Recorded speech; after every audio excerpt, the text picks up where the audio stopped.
हाँ, अब हम लोग पढ़ेंगे जो वेरी वेरी इंपॉर्टेंट टॉपिक है वो क्या है, intensive properties and extensive properties.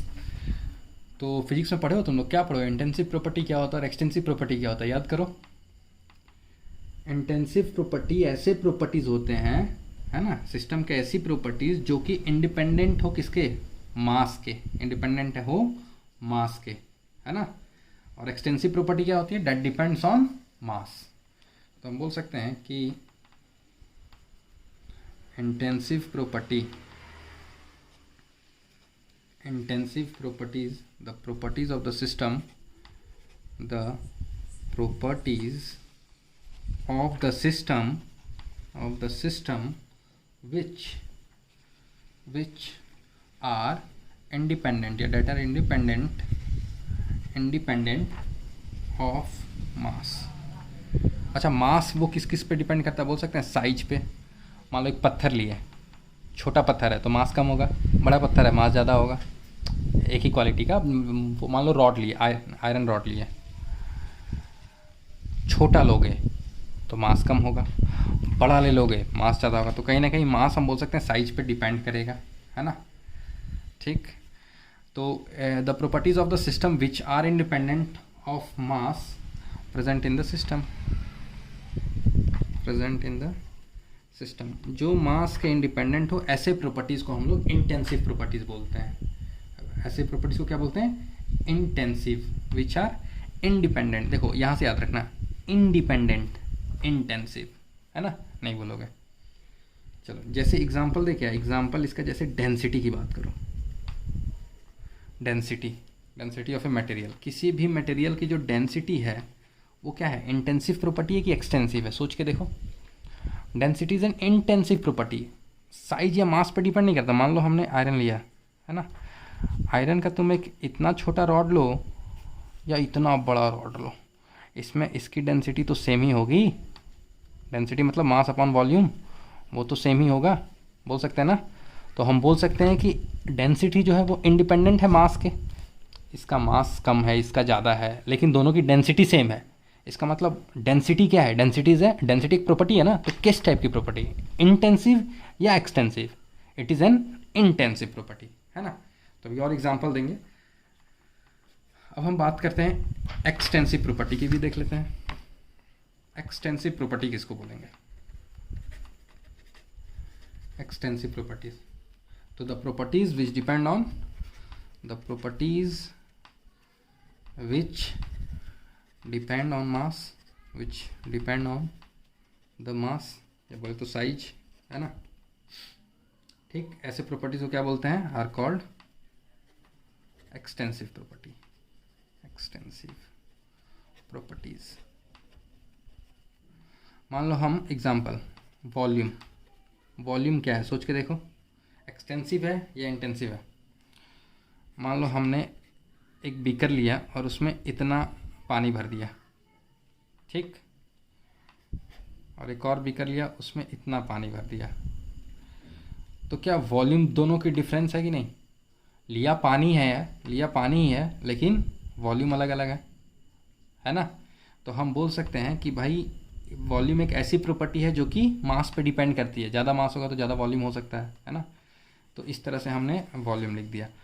अब एक वो कॉलम बनाएंगे हम लोग, इधर लिखेंगे एक्सटेंसिव प्रॉपर्टी, इधर लिखेंगे इंटेंसिव प्रॉपर्टी, और देखते हैं एक एक करके कौन सी प्रॉपर्टीज़ इंटेंसिव और कौन सी प्रॉपर्टीज़ एक्सटेंसिव है।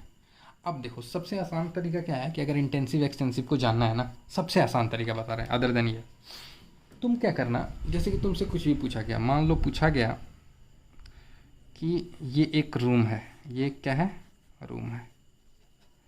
मान लो सपोज करो तुम्हारा जो रूम है ना, तो तुम्हारे रूम का मान लो टेम्परेचर अभी 25 डिग्री सेल्सियस है। तुम्हारे रूम का टेम्परेचर क्या है, 25 डिग्री सेल्सियस। अच्छा, टेम्परेचर एक थर्मोडायनेमिक प्रॉपर्टी है जिसको हम लोग वो मेज़र कर सकते हैं। तो अगर टेम्परेचर को हम लोग मेज़र कर सकते हैं और तुमसे पूछा है कि भाई टेम्परेचर जो वो क्या है, इंटेंसिव प्रॉपर्टी है या एक्सटेंसिव प्रॉपर्टी है, इट्स ए गुड क्वेश्चन, है ना।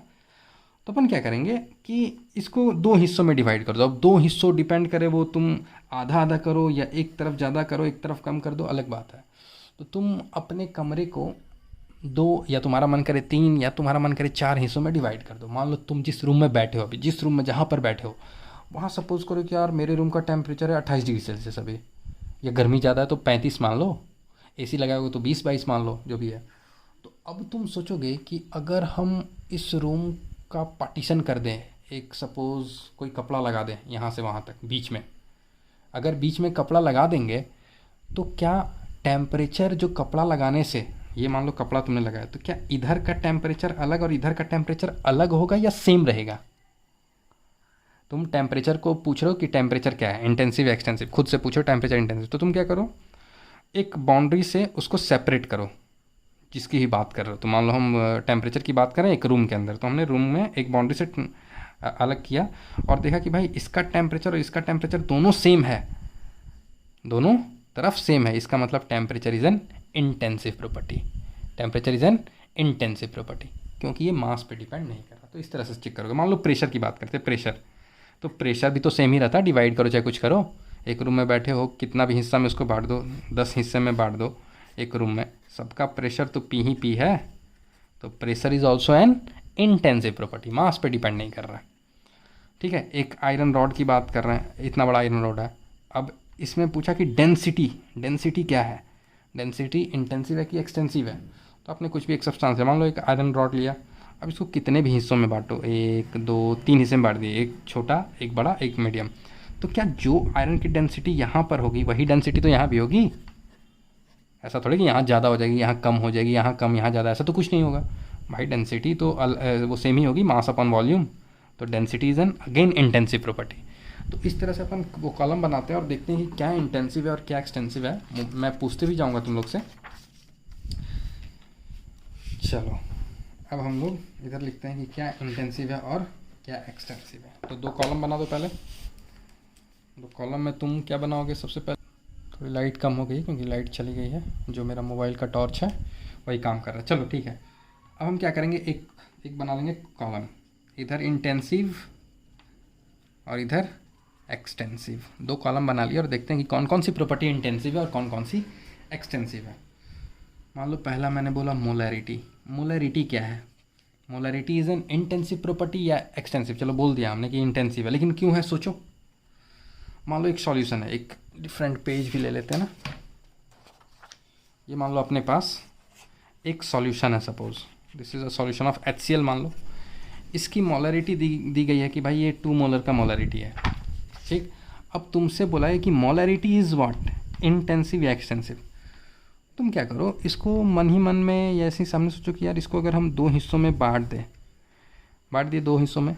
अब तुम सोचो कि जो यहाँ का मोलैरिटी होगा क्या वो अलग होगा और नीचे का मोलैरिटी अलग होगा या सेम होगा?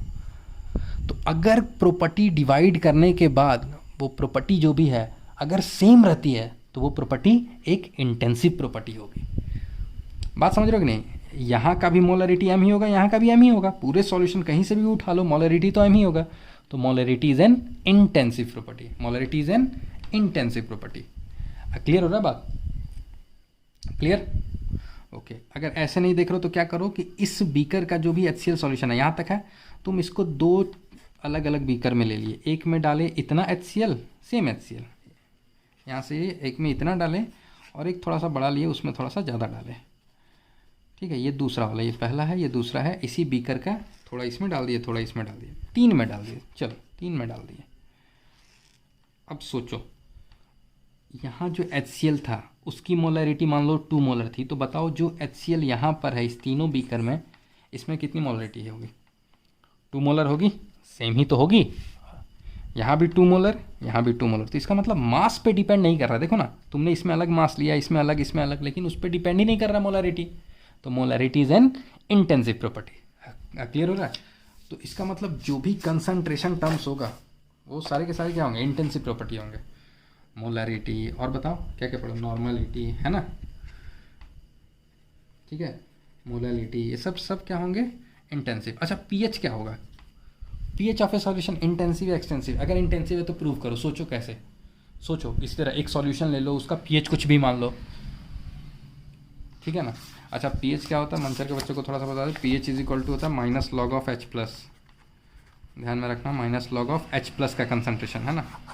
तो मान लो अगर किसी सॉल्यूशन का pH 7 है तो अगर तुमने इसको दो हिस्सों अलग अलग में डिवाइड किया तो उसका पीएच थोड़ी ना चेंज होगा, उसका पीएच इसमें भी वही रहेगा, इसमें भी वही रहेगा, इस सॉल्यूशन, समझ लो।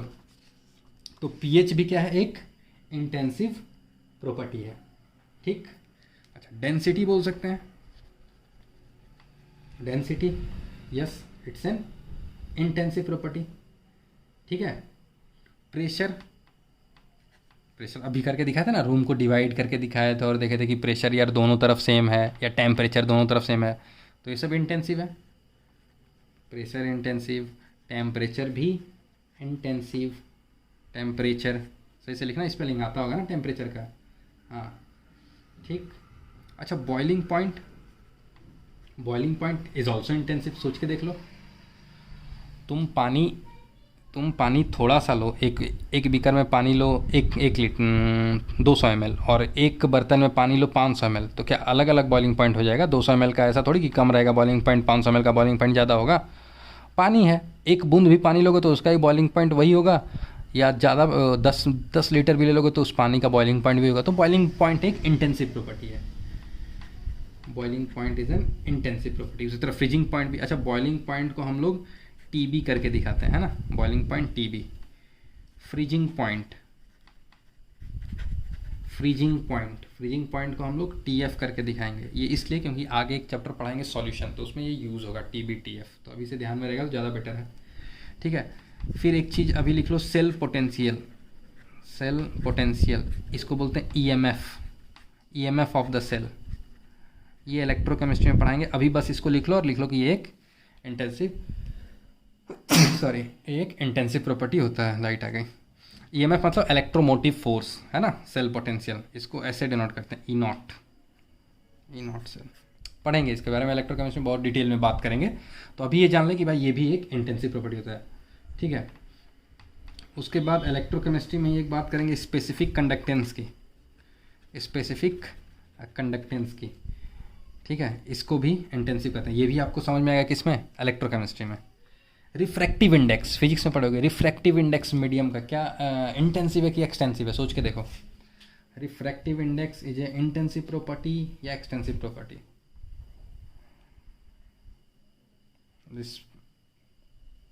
एक्सटेंसिव या इंटेंसिव?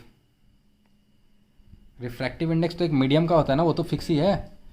अब चाहे वो मीडियम में कितना भी मास हो, तो हम बोल सकते हैं रिफ्रैक्टिव इंडेक्स जो है वो भी एक इंटेंसिव प्रॉपर्टी है। रिफ्रैक्टिव इंडेक्स, सरफेस टेंशन और विस्कोसिटी, फिजिक्स में पढ़े होगे। सरफेस टेंशन भी एक क्या है, it is an intensive property. Viscosity is an intensive property, ठीक है, ठीक। अब चलो, अब एक थोड़ा सा लास्ट अगर हम बात करें कि एक और भी लिख सकते हो, कोएफिशिएंट ऑफ फ्रिक्शन, ये तुम लोग ये भी पढ़े होगे जी फिजिक्स में। ब्लॉक जो रखते हो ना, ब्लॉक रखते हो, कोएफिशिएंट ऑफ फ्रिक्शन दिखा तो उसका, तो वो भी मास पे डिपेंड थोड़ी ना करता है, तो कोएफिशिएंट ऑफ फ्रिक्शन भी इंटेंसिव हो गया, ठीक। उसी तरह तुम्हारा स्पेसिफिक कंडक्टेंस हो गया, मोलर कंडक्टेंस हो गया, इक्विवेलेंट कंडक्टेंस हो गया, मोलर कंडक्टेंस, ये सब इलेक्ट्रोकेमिस्ट्री में बात करेंगे, अभी लिख लो। लेकिन मोलर कंडक्टेंस, इक्विवेलेंट कंडक्टेंस, ये क्या होता है इलेक्ट्रोकेमिस्ट्री में, फिर से बोल रहे हैं, इलेक्ट्रोकेमिस्ट्री में बात करेंगे मोलर कंडक्टेंस, इक्विवेलेंट कंडक्टेंस, है ना, तो इन सब की ही बात करेंगे हम लोग वहाँ। अब एक बात करते हैं स्पेसिफिक हीट कैपेसिटी,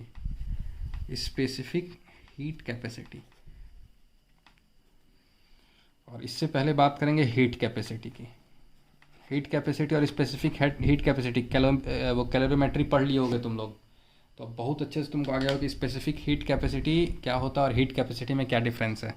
एंड खुद से सोचो कि क्यों specific heat capacity intensive property और हीट कैपेसिटी को हम एक्सटेंसिव में लिखें। सोचो पहले खुद से, फिजिक्स में पढ़े हो, सोचो।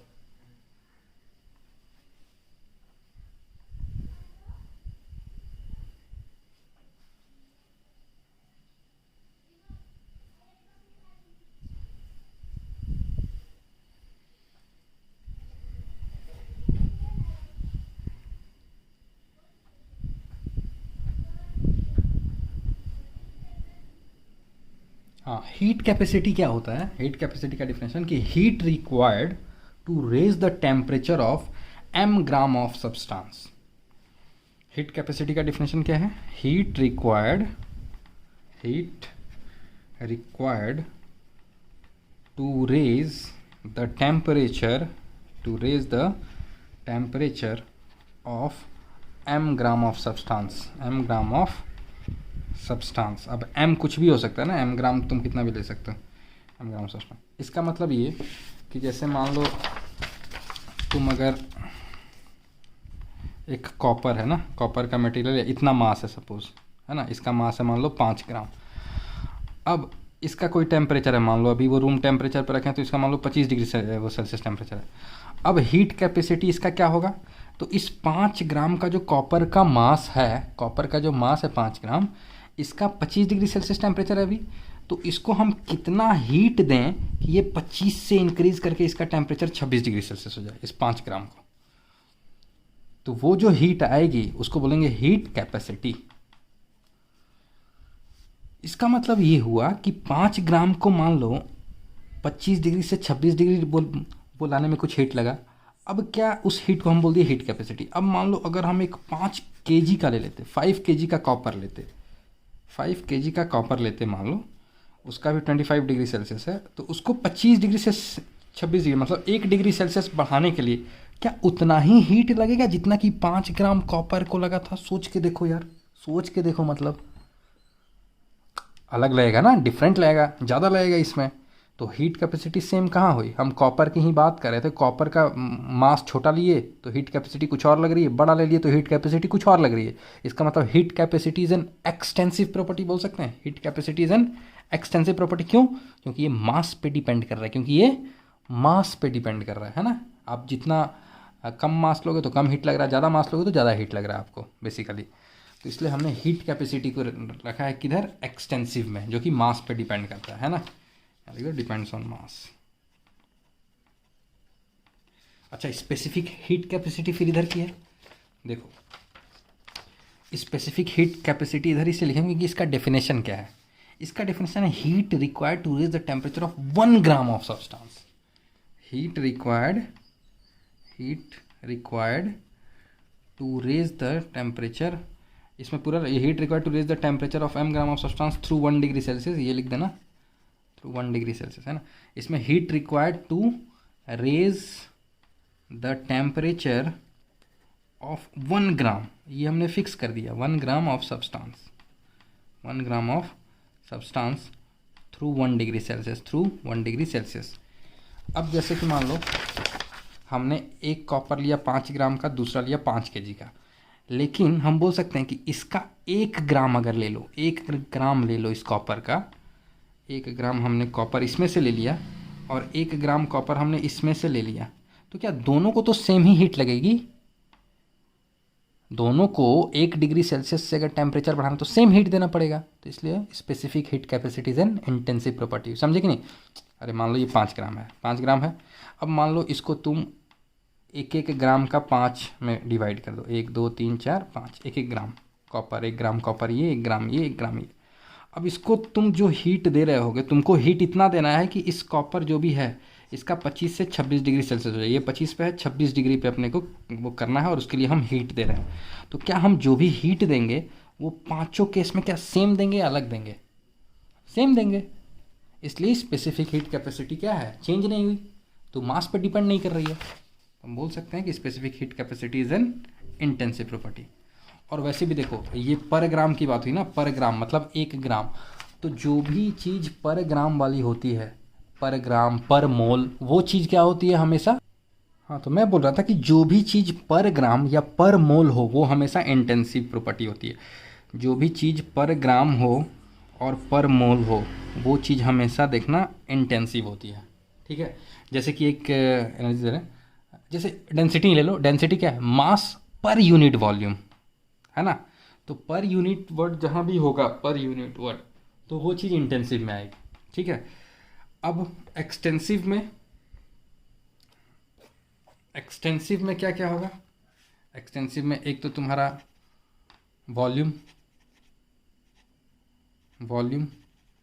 Volume extensive property. अच्छा, मोलर वॉल्यूम क्या है, एक्सटेंसिव प्रॉपर्टी या intensive property? Molar volume, molar volume क्या होता है? वॉल्यूम ऑफ 1 मोल, है ना, यानी जितना भी वॉल्यूम है उसको अगर नंबर ऑफ मोल से डिवाइड कर देंगे तो हमको मोलर वॉल्यूम निकल जाएगा। तो वॉल्यूम पर मोल, वॉल्यूम पर मोल यानी मोलर वॉल्यूम। तो molar volume is an intensive property, यही बता रहे थे, यहाँ पर लिखे molar volume is an VM, molar volume is an intensive property, जबकि वॉल्यूम आपका एक्सटेंसिव प्रॉपर्टी है ना। नंबर ऑफ मोल्स, जाहिर सी बात है नंबर ऑफ मोल्स तो मास पे ही डिपेंड करेगा। 18 ग्राम पानी लोगे तो 1 मोल, 36 ग्राम लोगे 2 मोल, 54 ग्राम लोगे 3 मोल्स। तो नंबर ऑफ मोल्स जो है वो तो मास पे ही डिपेंड कर रहा है, देख के ही लग रहा है। वॉल्यूम देख ही रहो, साइज जैसे जैसे बढ़ाओगे, वॉल्यूम जैसे जैसे बढ़ाओगे मास भी बढ़ता जाएगा। तो वॉल्यूम जो है वो एक्सटेंसिव प्रॉपर्टी है, मास तो खुद ही है ही एक्सटेंसिव प्रॉपर्टी। अब जो 4 चीज़ लिखोगे वो इम्पॉर्टेंट है। एक तुम्हारा ई और यू, बताओगे ई और यू क्या बताए थे? इसको बोले थे, अभी बताए थे यार, तुरंत भूल जाते हो तुम्हें। इंटरनल एनर्जी सिंबल याद रख लो, इम्पॉर्टेंट है, बहुत ज़्यादा इम्पॉर्टेंट है। ई और यू बोलो। उसके बाद एस क्या बोले थे? एंट्रोपी, एस क्या बोले थे? एंट्रोपी। एच क्या बोले थे? एंथैल्पी। और जी क्या बोले थे? गिब्स एनर्जी या गिब्स फ्री एनर्जी, जो भी बोलो, गिब्स एनर्जी, ठीक है। और हीट कैपेसिटी तो लिख ही दिए, हीट कैपेसिटी तो ऑलरेडी पहले लिख दिए थे, ठीक है।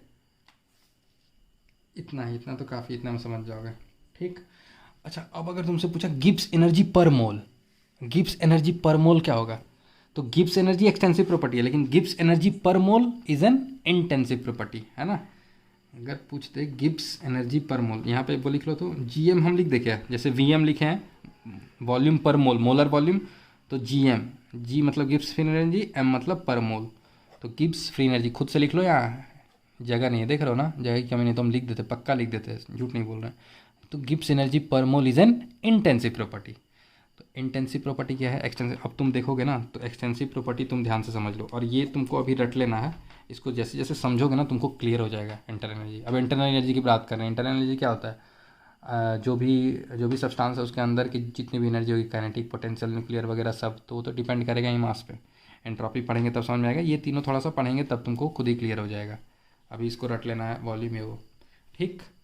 अब एक चीज़ तुमको ध्यान रखना है, इसको लिख लो, हर चीज़ पॉज करके आराम से लिख लो, ये और ये पॉज करके, है ना। Very good.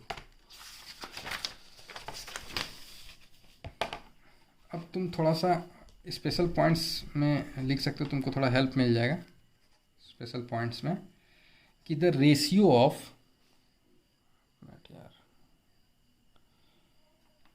The ratio of two extensive property, दो एक्सटेंसिव प्रॉपर्टी का जो रेशियो होगा, the ratio of two extensive properties are always intensive property. और इसका सबसे बड़ा एग्जांपल तुम्हें हम दे रहे हैं, डेंसिटी। डेंसिटी क्या है? डेंसिटी रेशियो होता है मास और वॉल्यूम का, मास अपॉन वॉल्यूम लिखते हैं ना डेंसिटी को। अच्छा, मास क्या है? Mass is an extensive property, volume भी एक्सटेंसिव प्रॉपर्टी, मास पे डिपेंड कर रहा है ये लोग। लेकिन दो एक्सटेंसिव प्रॉपर्टी का रेशियो हमेशा क्या होगा? डेंसिटी क्या है? Density is an intensive property, density is an intensive property. बहुत इंपॉर्टेंट पॉइंट है, ठीक है ये चीज़।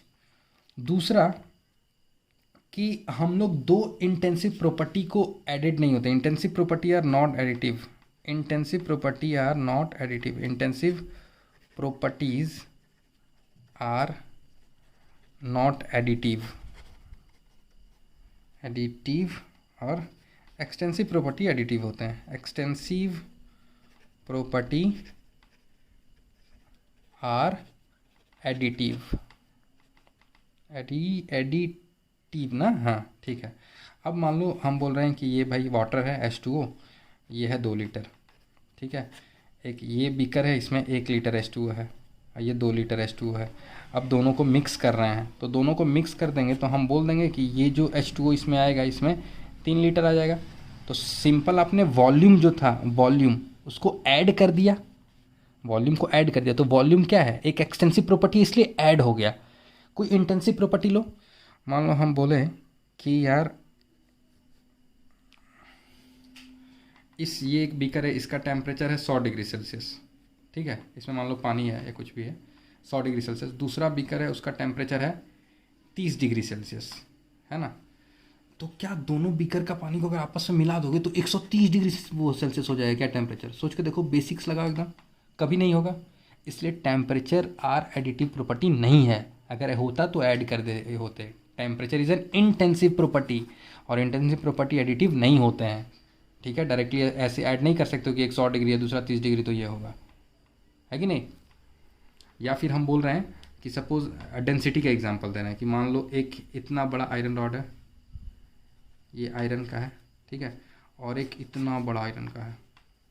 दोनों को, आयरन के छोटे छोटे छोटे छोटे टुकड़े हैं, समझो, दोनों को मिक्स कर दिए तो क्या इसकी डेंसिटी डी थी, इसकी भी डी थी, तो अब दोनों को मिक्स कर दोगे तो जो बड़ा सा बनेगा उसकी डेंसिटी क्या 2D हो जाएगी क्या? D प्लस डी हो जाएगी क्या? नहीं, डी ही रहेगी ना, डी ही रहेगी ना डेंसिटी। तो क्यों? क्योंकि डेंसिटी एक इंटेंसिव प्रॉपर्टी, और इंटेंसिव प्रॉपर्टी को आप जोड़ नहीं सकते हो, ठीक है। तो ये वेरी वेरी इंपॉर्टेंट पॉइंट है। और रेशियो दो एक्सटेंसिव प्रॉपर्टी का हमेशा इंटेंसिव होता है, ठीक है, क्लियर है। फिर क्या बोले, एक बात हमेशा वो ध्यान में रखना कि कोई भी एक्सटेंसिव प्रॉपर्टी जो है वो इंटेंसिव हो जाती है अगर हम उसको फॉर यूनिट अमाउंट के लिए, for unit amount of the substance के लिए डिफाइन करेंगे। तो इसको भी लिख ही सकते हो, क्योंकि वैसे भी हमने उधर बता दिया ना, पर ग्राम या पर मोल वाली बात जो भी होगी यूनिट अमाउंट के लिए, तो वो चीज़ हमेशा इंटेंसिव हो जाती है। तो लिख लो कि an extensive property, an extensive property, an extensive property can be converted into intensive property into intensive property into intensive property when it is defined for unit amount of substance, unit amount of substance. जो हमने बात की ना, जैसे heat capacity वाला example ले लो कि heat capacity एक एक्सटेंसिव प्रॉपर्टी है, लेकिन स्पेसिफिक हीट कैपेसिटी जो कि यूनिट ग्राम के लिए डिफाइन था, यूनिट मतलब 1 ग्राम के लिए डिफाइन था, तो वो स्पेसिफिक हीट कैपेसिटी क्या हो गया आपका? इंटेंसिव प्रॉपर्टी हो गया। तो हमने इतना कुछ आज पढ़ा। फिर हम लोग कल पढ़ेंगे टाइप्स ऑफ थर्मोडायनेमिक प्रोसेसेस, है ना, क्या क्या होता है। सो एक बार तुम लोग चाहो तो फिजिक्स अपना रिवाइज कर सकती हो, वैसे ज़रूरत भी नहीं पड़ेगी। फिर रिवर्सिबल प्रोसेस पढ़ेंगे क्या होता है, इरिवर्सिबल प्रोसेस, फिर आएंगे वर्क और हीट निकालेंगे कैसे, है ना। तो धीरे धीरे इस क्लास तक हम लोग फर्स्ट लॉ ऑफ थर्मोडायनिक्स बहुत अच्छे से कर लेंगे, है ना। फर्स्ट लॉ ऑफ थर्मोडायनिक्स हम लोग का इस बार क्लियर हो जाएगा। हाँ, डिग्रीज ऑफ फ्रीडम आपको फिजिक्स में पढ़ाया होगा, आप रिवाइज कर लेना, है ना। मैंने भी वो केमिस्ट्री में पढ़ाया था, और 3n-5 ये सब बताया था ना, कि लीनियर के लिए कितना होता है, नॉन लीनियर के लिए कितना होता है, degrees of freedom, vibrational, translational. एक बार फिजिक्स से अपना रिवाइज कर लेना, क्योंकि वो टॉपिक मैं स्किप करूँगा, ठीक है। उसके बाद हम लोग इस वीक में फर्स्ट लॉ तक क्वेश्चन वगैरह करके सब कुछ करते हुए आराम से आगे बढ़ जाएंगे।